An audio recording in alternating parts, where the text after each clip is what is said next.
Hello, it's Joanna. I'm the National President of JCI Poland. Hello everyone, this is Damian, the CEO of QUPI. We would like to invite you to the new podcast series about business and lifestyle.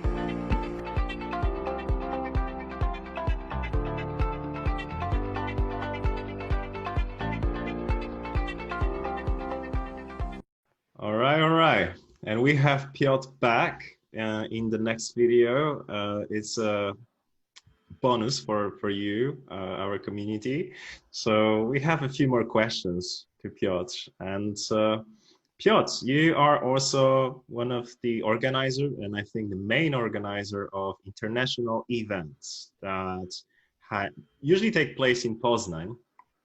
Yeah. My question is, where did you get inspired of such idea for the events? Because it's something that I have experienced, I believe, in the UK and later on different countries. But how was it for you? What's your story? I think what really helped me is that experience of studying in the UK, where I really opened up for new people and people from all over the world. Because before that time, I had been living in Poznan. I don't think I knew any foreigners at that time, and then I went to the UK and I met so many people from all over the world, and I was like, wow, this is incredible.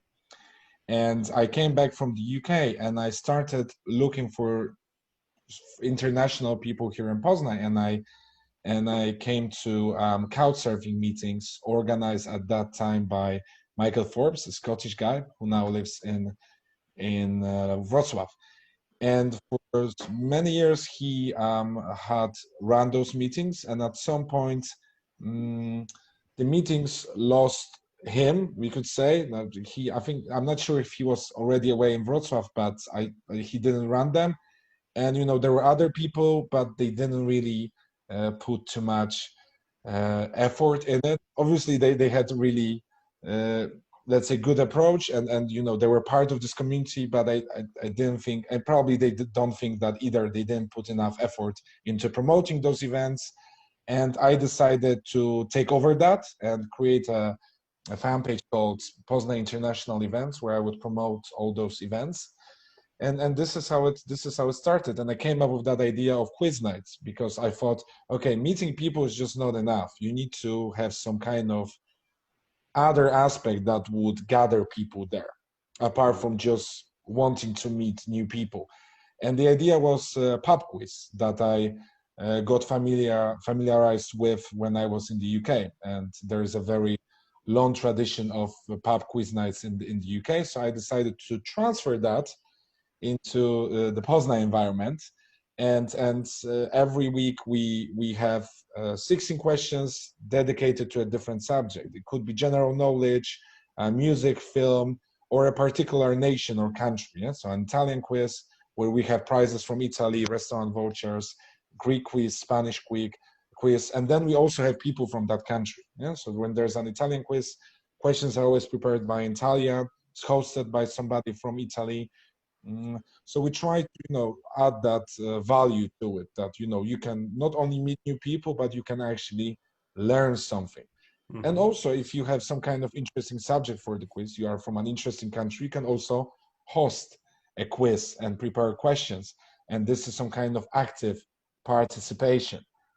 So that was my idea, to create that sense of community, that we are together. It's not only drinking, but it's also some kind of learning experience as well. And we can learn about other countries, we can learn about films, history. We even had lectures about people who had traveled to different countries, like Trans-Siberian Railway, for example. Mm-hmm. And it was also some kind of learning experience. So that was the idea. Okay, because back in the days when I discovered that there is such an opportunity in Poznan to go to meetings like that, I think there was couchsurfing meeting, the International Poznan meeting, and Mingle. I think there was also Mingle. There was a group. Yeah, absolutely. Mm-hmm. Yeah. So we don't have that many groups like you can find in Warsaw or in Krakow, I think. But yeah, Mhm. I think for some time there were even 3 or 4 meetings at some point, different organizers.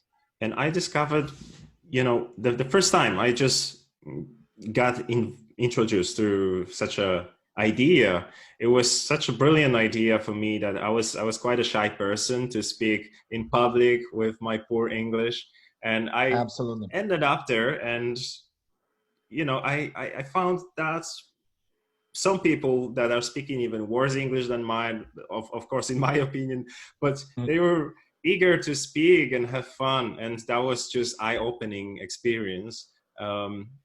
So, you know, I think it's worth to sell this idea even, you know, to larger community, because in this relaxing environment, you can actually own the language.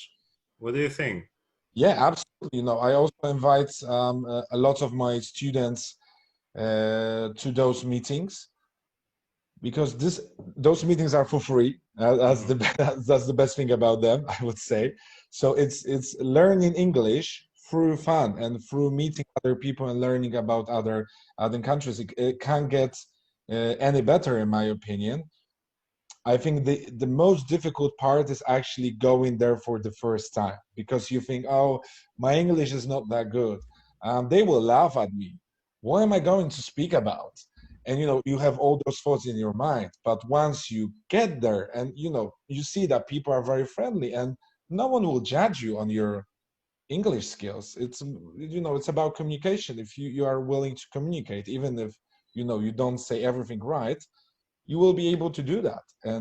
This is the beauty of those meetings. And obviously alcohol helps some people. I would say that, you know, they have a drink or two, and it turns out that they are much more fluent than they thought they would be. And you know, this is this casual environment. And also it's not only about English, because you can meet Spanish speakers or Italian speakers or German speakers, and then maybe decide that, okay, my English is good, but maybe I wanna work on my German or my Italian. Mhm. So there are so many possibilities. Another possibility, I think, that you also took advantage of, Damian, is, you know, finding some people that you can collaborate with. Yeah, so it's also some Sure. sort of networking event. There are other networking events as well, more professional, but also in this casual atmosphere, you can find, you know, people that may have similar interests, similar backgrounds. You know, let's say you're looking for a graphic designer. You meet somebody, you talk about all sorts of other things, and at the end of the conversation turns out, oh, you're a graphic designer. I'm looking Mhm. for a graphic designer. Perfect. You know, this is my business card. Let's find each other on LinkedIn, Facebook, whatever, and then maybe let's do something together. Sure. Based on my experience, there are two types of businessmen with two types of approaches. The one is um, to leave everything professional for professional matters, like say conferences and networking events. But the other type, and I think I'm closer to the other one, is Mhm. that you need to like someone first and next do business together. So this is something I think that you can facilitate through your events. Absolutely, absolutely. That's very helpful if you like someone, because you know, I think nowadays we really care about soft skills, and that likability, it's one of soft skills, that you know, you are likable, so people, you know, have good feelings, good emotions about you. And I think this is very helpful, because you know that if you can talk with this person about other things, and you have similar passions, let's say you both like traveling, or you both like Italy, for example, it will be easier to work, because it won't be just work, and you will feel that, you know, it's more like doing something actively together, rather than just work, I would say. And Piotr, let me give you a difficult one. Uh, Go for it. how do you see the future for international events Oh. after the outbreak? Where do you see it going? Well, that's a very tough question, because the situation is very dynamic, right? So I think now in Poland, specifically speaking about Poland, it's much better. Pubs and restaurants, I think they will remain closed for a long time. And even if they open, there will be a lot of limitations. So I don't really know. Maybe we'll start with, hopefully with events, maybe September, October. That is some kind of rational prediction. But still, you know, I understand that a lot of people will be afraid. You know, all those events are about, you know, being together, and that might be a problem. So I'm a little bit worried, but I'm trying to stay positive, and hopefully sooner than later I will be able to host another international event. And I think a lot of people need that now, especially after so many weeks of being stuck at home. And people need that, you know, human contact, right? That even the fact that somebody spills a drink on at you, this is something that has not been done for so many weeks. So I'm like, yeah, but you know, yeah, even that, and you know, we just need to wait, and maybe I'll organize something outdoors. Maybe that's an idea to. I was do going to something suggest outdoors. this. Yes, that, you know, summer is coming.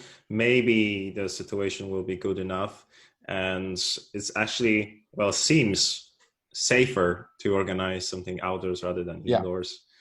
Yeah, that might be an idea. I'm thinking about it, and I think, you know, when we will have some of the restrictions, when we have some of the restrictions lifted, I might think about doing this, because obviously safety is the priority, right? So because I have to take responsibility of so many people, so I would like to just make sure that, you know, everything will be fine. Well, you can add me to the list.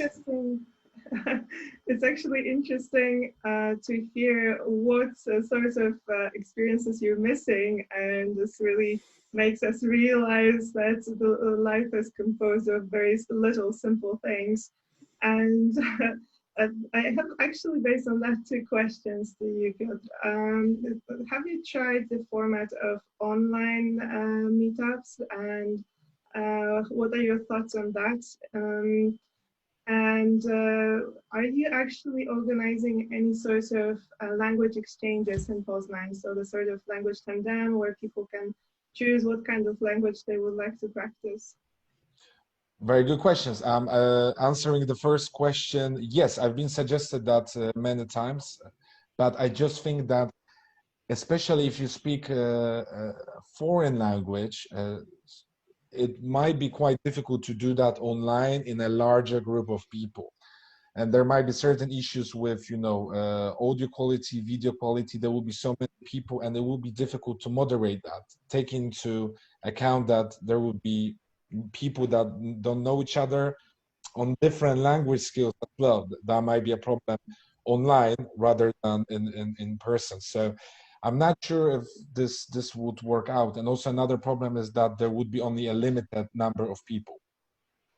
So it's not the same, because at international meetings, you know, we would have something between 50 to 100 people. And I know that online, I guess, you know, 16 would be the maximum, I assume, but I'm not sure if people would really like it. But what we did, I created some quiz sets online on the Poznan International Events fan page, and people could answer questions online. So that was some kind of substitute of the real quiz nights. And answering your second question, I try to treat those events, those Thursday events, also as a language exchange. But there are some language exchanges on Tuesday. There's one proper language exchange, but I'm thinking also about creating a separate event. And the idea would be that each table is a different language. However, I would need a moderator from each country at every table with a different language to moderate the conversation. That would be quite the problem. But I'm thinking about creating a separate event, maybe every other week, with language exchange. Well, generally now I have so many ideas about events, but it seems so far away. Even if I can come up with something new, I'm not sure if I will be able to execute it. So You know, That's, I don't that's know, it might be tough.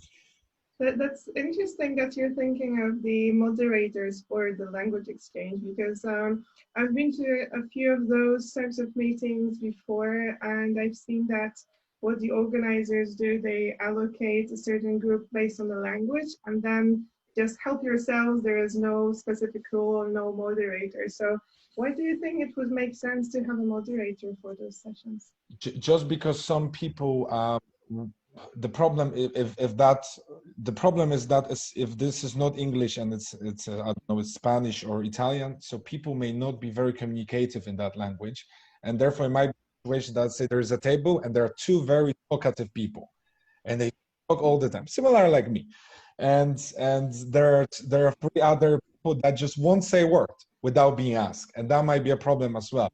So that moderator would keep everybody in the loop, kind of, yeah, and everybody would have their say.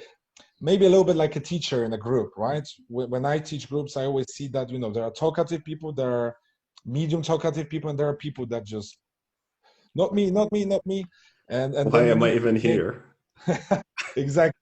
And then you need to make them speak a little bit. You can say, hey, Paul, and how about you? You know, what do you think about that? So it kind of it's then it's more equal, kind of say, I would say. And then also, if you have a moderator from that particular country, you know, this is his or her native language, so it would be easier for that person, you know, to come up with questions, maybe ideas for games, and that's why I think it would be just more effective as a learning experience. That's interesting, and it's also a way of getting the community more proactively involved, right? Because Exactly. in the standard model, you would have the organizers and the group that is a sort of a guest, and the organizers would do all the work. And when you're opening up and asking someone to be a moderator, you're actually giving them a specific, let's say, leadership role, which makes them more responsible for for showing up and being there in the project. They need to be responsible for everybody, of course, but I think, you know, that would take some time to recruit all those people, and having the right people to do that, because sometimes it wouldn't be it is not enough to have a native speaker. It would have to be someone that, you know, as you mentioned, Joanna, has that leadership set skills, I would say. Not maybe exactly leadership, but let's say it's able to, you know, control people. Maybe that would be for their own good, obviously, because that might sound really bad. Control people, manipulate. No. Just really, you know, get them together and make sure that everyone feels as a part of this, and this is the goal. This is also my experience that I have from running the series of masterminds. So if you're not familiar with masterminds, I'm also sharing this with the audience. It's a sort of a workshop, organized brainstorming, when we have a specific system when everyone can share their thoughts, questions, and ask the group for the feedback. So there are different ways of doing the masterminds. I have my own methodology of running them, and I see that the moderation really helps, especially when you have people who have a lot of things going on and a lot of experiences, and they would be happy to share everything, but they don't know how to start, especially in the online environment. And I've been running those sessions now during the new times of the lockdown every week, at least once per week, for the owners of SMEs, and it works very well.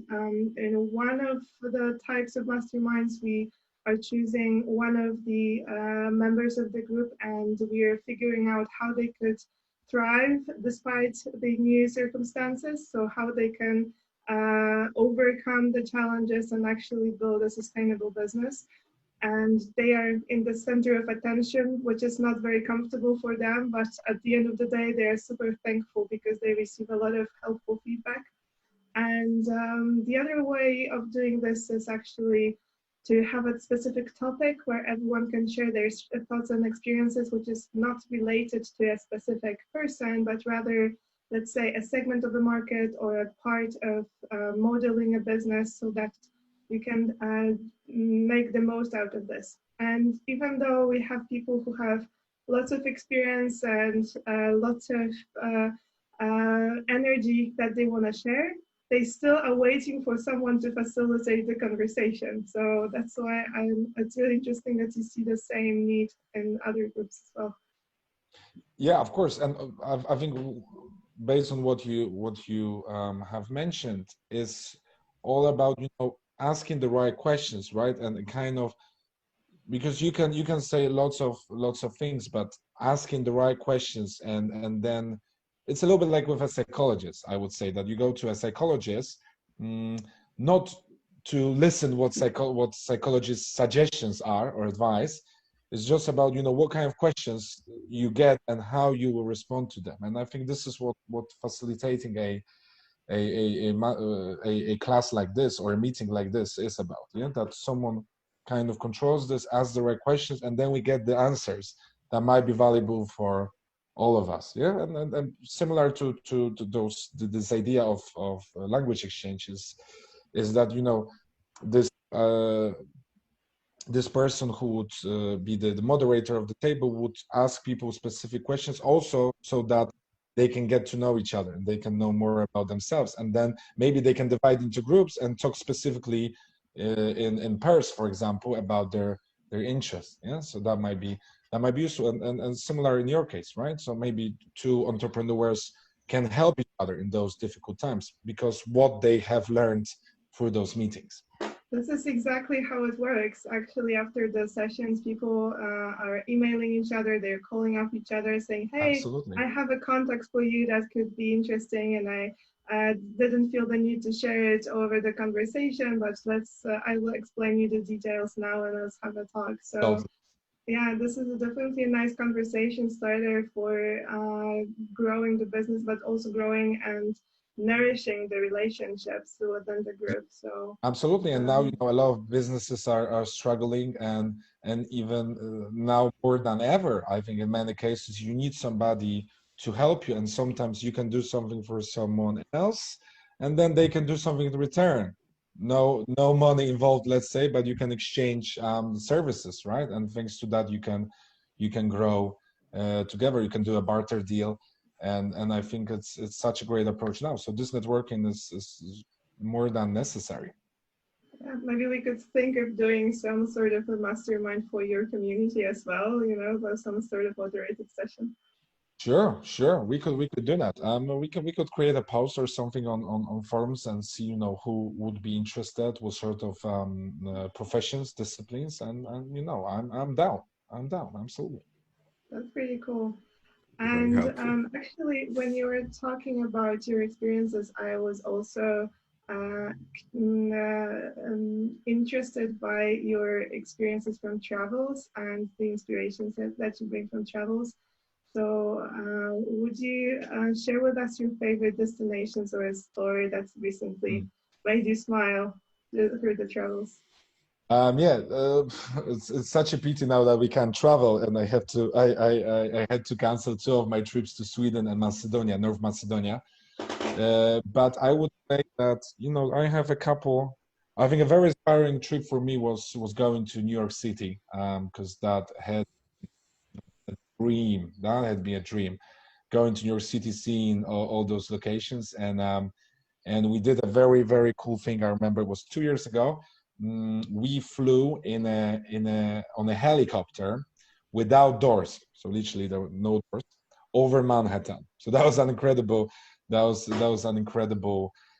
experience, because, you know, obviously we could have died.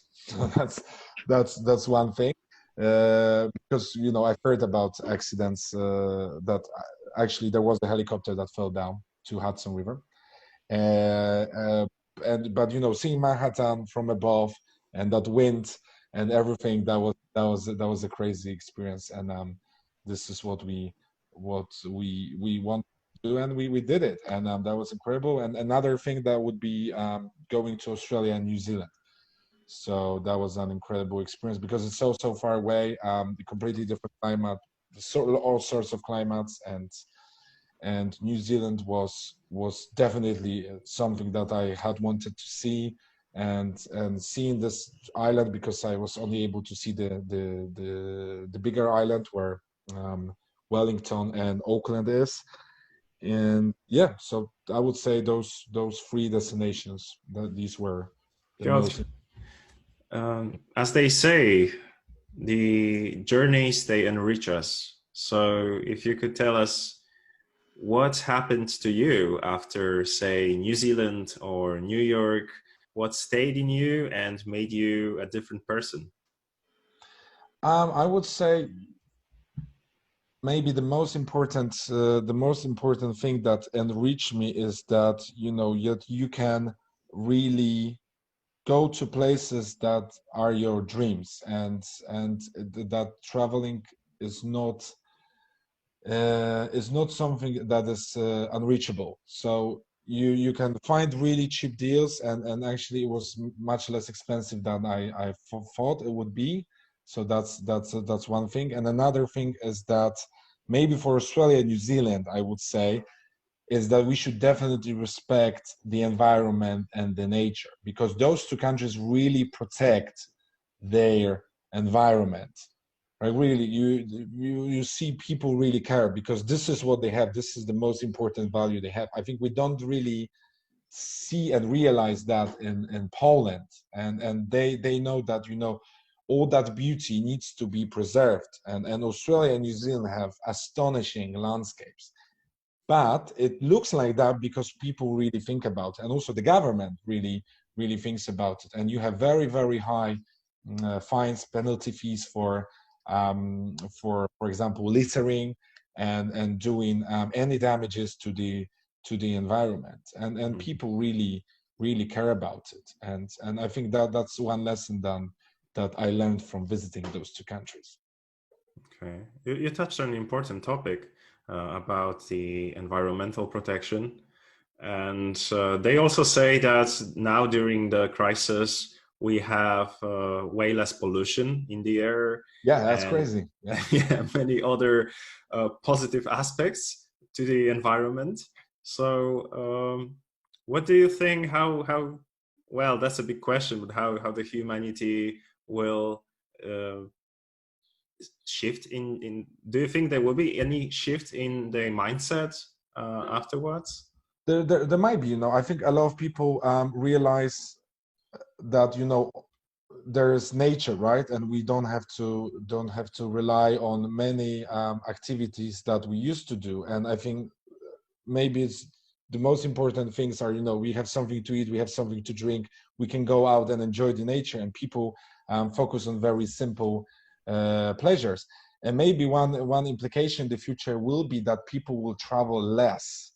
So maybe they will realize that, okay, maybe I don't have to fly to that country just for that meeting. Maybe I can do it online. Yeah. So maybe the world will be less polluted. Maybe there will be less traffic, because people realize, okay, there are a lot of things that we can do from home. We don't have to travel. We don't have to go there, and that might be a positive impact on the environment. Who knows? I'm not sure what scale it will be. This is the thing, you know. This is just like kind of, we really don't know what it might be like, because we don't know how long it will take, and whether this whole pandemic will take, I don't know, 2 months more, or maybe until the vaccine is discovered. We don't know that. So I cannot really say what the implications will be, but maybe people will understand that we can use the technology to save on traveling costs, for example. Yeah. So that will be one thing that I would mention here. Oh, you brought up the vaccine, so I just have an opportunity to quickly invite everyone that is listening to us to go to the website Folding at Home. They can Google it, and that's a great opportunity to share your computing power of your laptop and help the doctors and medical professionals to find a vaccine faster, because they need to so they use the computing power to find the right combination for the proteins, and there needs a lot of simulations they need to be done, and that is why everyone can participate now. Crazy, right? So it seems like the world is a much smaller place than we think, yeah, and we can help people, you know, all over the world now. Crazy, absolutely mad. You know, if that, and I'm thinking, you know, now if that happened, that pandemic happened 20 years ago, it would have been a completely different experience, because, you know, back then, you know, when SARS was, for example, around, we didn't have so much technology to help us facilitate so many things. And now look at what you said, Damian. It's you can help That's doctors, true. you can actually be a part of this team, sort of finding the vaccine. Yeah, so incredible. Yeah, I'm Unbelievable. very excited about it. So let's just fingers crossed that we can do it very quickly. I mean, regardless of the opinions, whether vaccine is the right solution or wrong solution, I think now there's no other solution. No other So solution. No. yeah, Of course, and obviously there are a lot of movements, anti-vaccination movements, but they don't appreciate the value of vaccines that we've had all over the years. I don't want to go into that subject, but sure. definitely I don't see any other solution than a vaccine, right? Because otherwise, you know, there will always be a risk involved, even if, you know, there won't be any people infected in our country, for example. There still might be a chance that, you know, we might get infected again, yeah, and there might be a pandemic again, and second wave or third wave and fourth wave and so on. Piotr, unless Joanna will have more questions, I will have one more question to you, because I would like to expand on one subject that I think that we just touched. And that is the education in general. And again, after the whole pandemic situation, where do you see it going, as you are a part of the industry? Very good question. I would say that it's gonna go towards, you know, more remote education. So I think with that, schools with that experience will be able to use more technology, because a lot of teachers in the public schools, they had to adapt, and they had to start using Skype, and they had to start using a lot of other platforms or web pages that they had not used before. And I think thanks to that, you know, teachers will be more able to use that opportunity which the technology gives us in a long-term perspective. So maybe there will be more study or courses online, and I think this will be the ultimate result, because people will be more used to that. And looking at the bigger picture, and the people that you have in your community, especially those who are running their own businesses, what's the kind of business opportunities do you see in the current times? Something that can be easily adapted by people who are listening to us and looking for inspiration? Oh, Joanna, that's a very difficult question. It all depends on the industry, I would say. So there are certain industries that haven't lost that much, and they are actually, you know, they're doing fine. I'm sure, you know, there will be a lot of changes in the travel industry, for example. Yeah, so there I see a lot of opportunities. I think there will be fewer travel agencies, that people will be, you know, use more online services, maybe put those trips together by themselves rather than use travel agencies. So that's one opportunity, maybe, you know, providing platforms for traveling and self-organized travel options. So that might be one opportunity. I'm thinking, you know, maybe in restaurants, you know, some restaurants will go bankrupt. I'm sure some pubs will go bankrupt, cafes. Maybe that's an opportunity to create something new, another option, because there will be some free space for sure, sadly. So it depends on the industry. You know, some industries won't change that much. Self-service experience in a restaurant. Yeah, self-service experience. You know, I've recently seen that viral video, and I think it was from Amsterdam, where there were those little see-through cabins made of glass, and I don't know if you guys have seen this, that, you know, you can only sit with your, I don't know, with your partner inside those little capsules. I say capsules, I don't know how to call them. It looks like a little bit like the glass house, just made of glass. Was but it you're Japan? kind of no, it's Amsterdam, and you're kind of separate. You sit in the garden, you sit at the pier, let's say, enjoying the weather. So there's some parts are open, but there's generally glass, and the waiter just brings food to you, but you're kind of separated from other guests of the restaurant through that little glass. And maybe that's an opportunity as well. But this is just for short time anyway, until the pandemic is over. So. But yeah, self-service is a good idea. Now we have self-service in most supermarkets, so maybe fewer cashiers and more self-service. But that's a lot of jobs for many people, yeah, for casual workers. So so it might be a problem.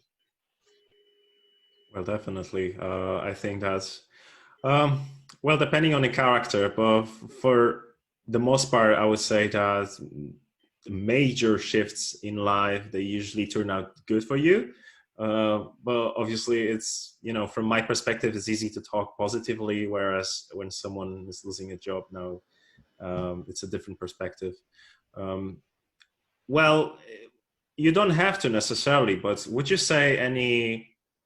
have any word of advice for those people, those that just recently lost their jobs? Yes, I would say that, try to find maybe some ways to change your profession if this is necessary. Right now, thanks to the technology and online resources, again, I'm mentioning this. You can easily adapt to the reality. Obviously there will be cases in which it will be impossible, but there are many people that can easily adapt. So okay, maybe in this industry there won't be jobs for some time. Maybe I should change my industry, change my profession. Maybe I should find a course online. Maybe I know people who work in a different industry that could help me find a job. Use your network. Find, think of people firstly, who might be useful, right? Mm-hmm. Who might, help you find that job. Maybe change the industry. So that would be my suggestion. Okay. Yeah, I saw some people sharing their pictures on, say, LinkedIn, and saying that they look for a job. So that's also a different approach from what I got used to, which is usually looking for a job. So they just post online that they are not employed, right? Absolutely, and you say I am willing to learn. I have these abilities, those skills. What I can do for you. I can, I have a lot of free time now to learn. If you need me, I can learn some hard skills, but this is a set of my soft skills. I can do that for you. Why not? If you don't have a job, you're jobless. Do it. Try to find ways to advertise yourself. Think about your personal branding.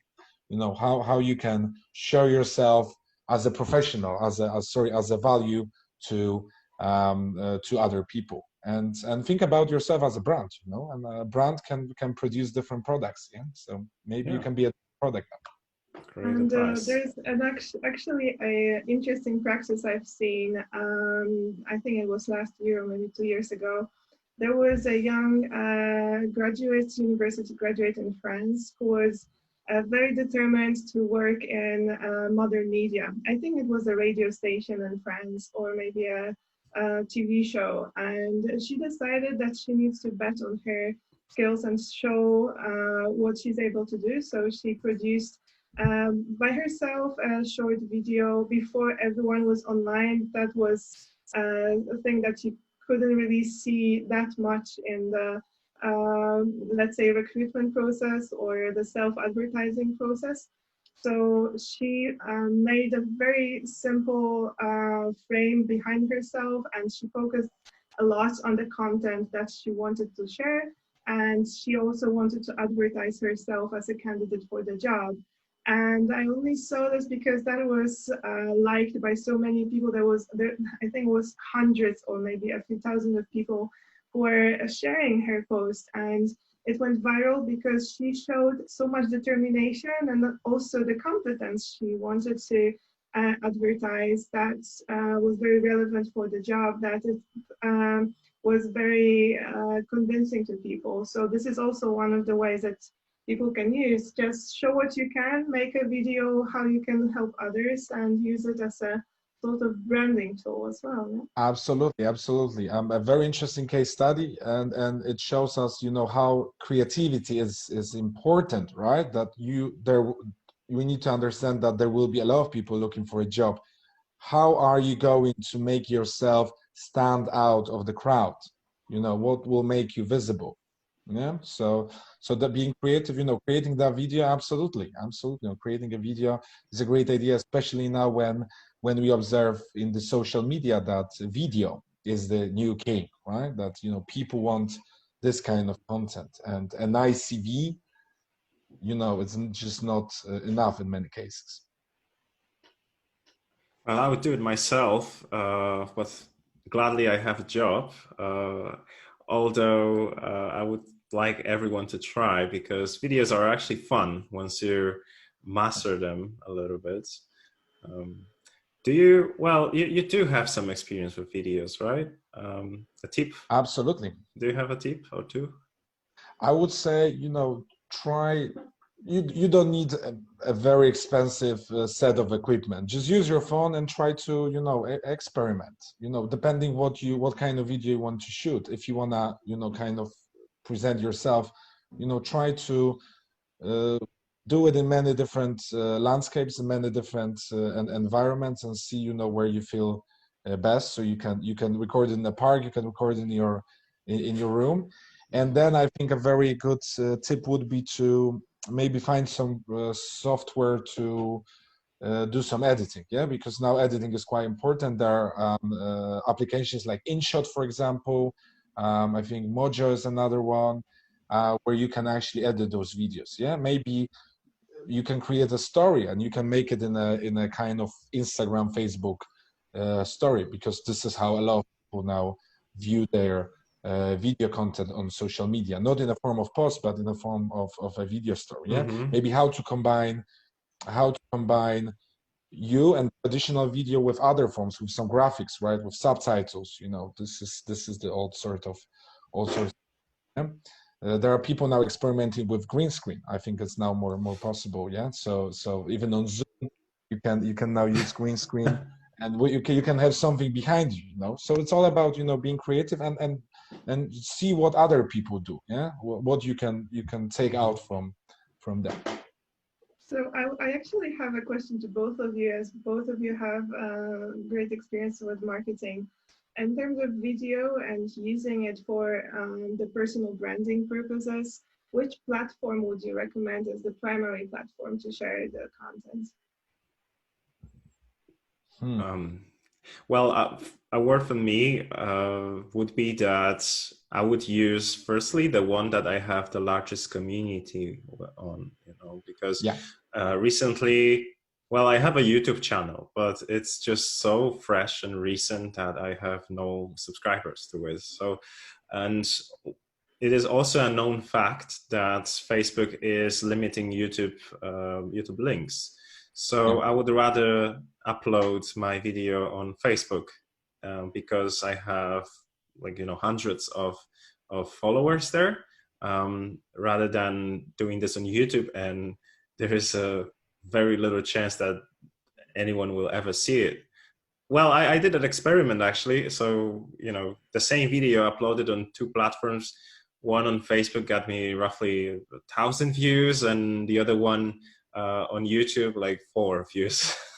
Yeah, well, I completely agree with you that, Damian. It's a little bit like with a website, right? That, you know, with a website, not many people will see it, and I think maybe it's not exactly the same as uploading your video on YouTube, but you need to know where your target audience is.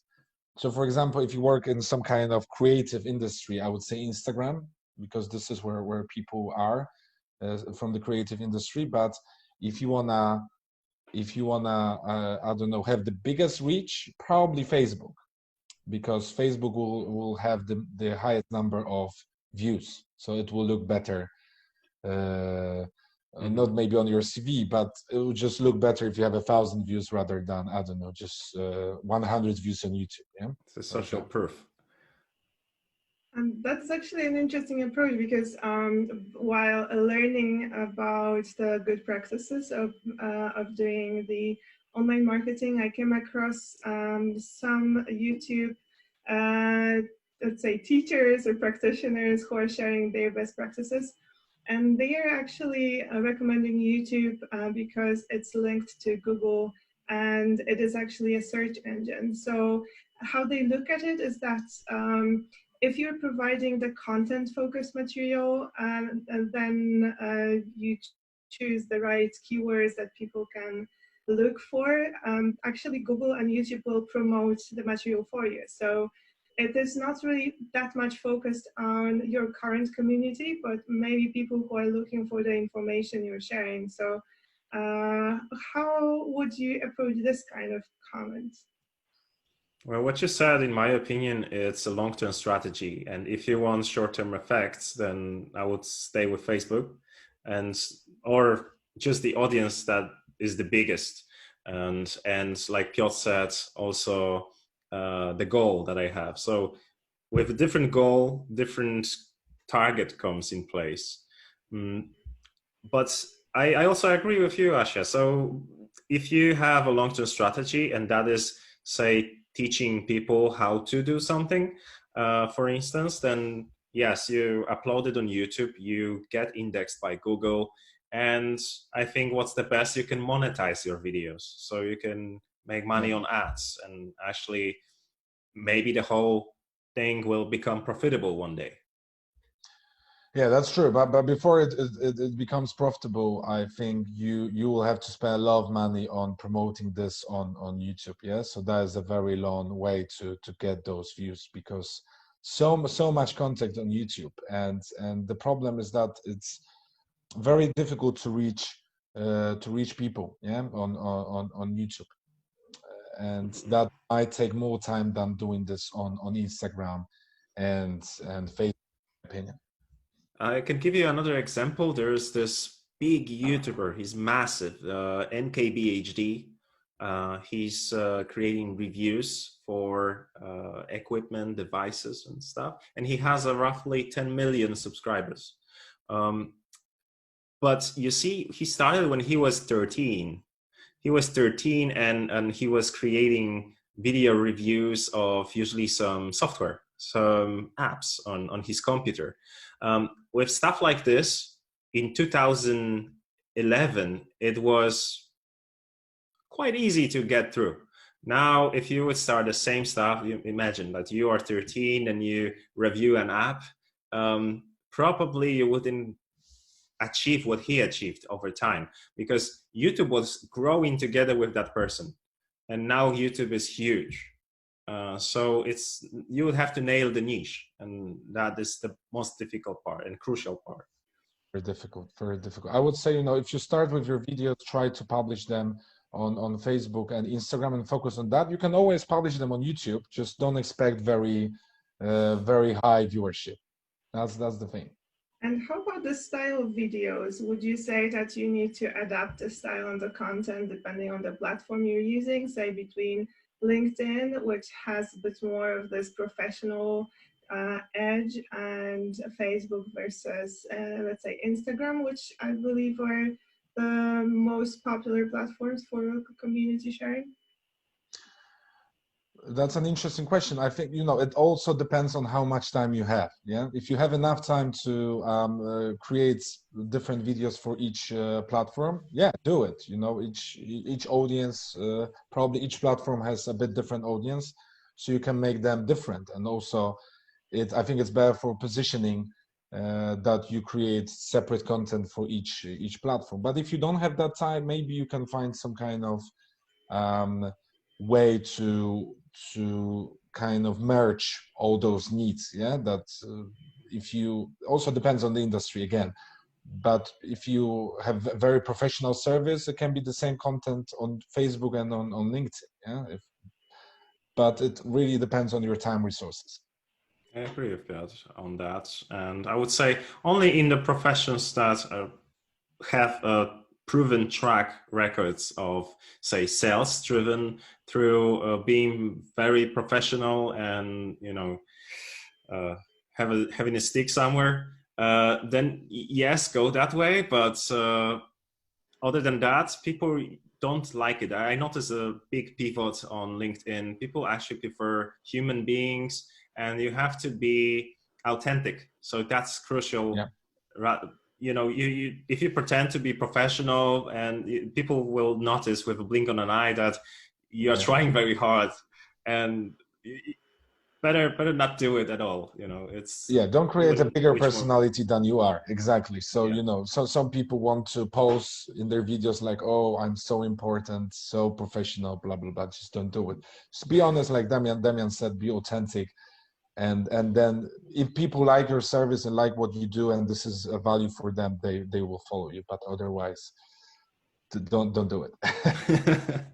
That's actually a very interesting point, because maybe if you remember this kind of social media sharing where people were comparing how do I look on Facebook, how do I look on Instagram, and how do I look on some other platform. And you could, and LinkedIn, for example, so you could see completely different ways of presenting themselves. So LinkedIn would be this professional, very square kind of image where you don't really show that much of your personality and character. You would usually speak on the phone or have a very important pack of papers and a suitcase. And on the other platforms, you would have this kind of more lifestyle content. And how do our viewers can find the perfect mix so that they keep their integrity and also like don't overdo it, so they don't present them in a version that is too artificial? Experience and practice, I would say.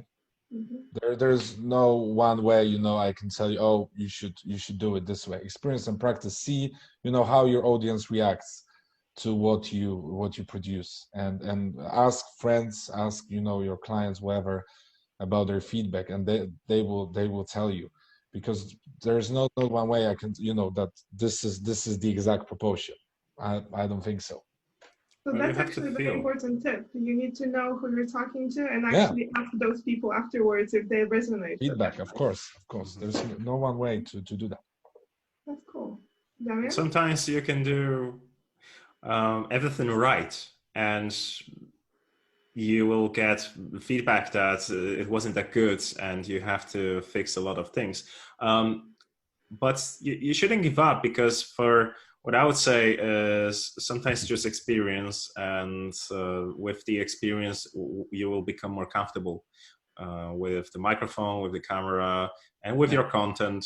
And maybe that's the only thing that is stopping you from being authentic. Maybe everything else is just polished and perfect.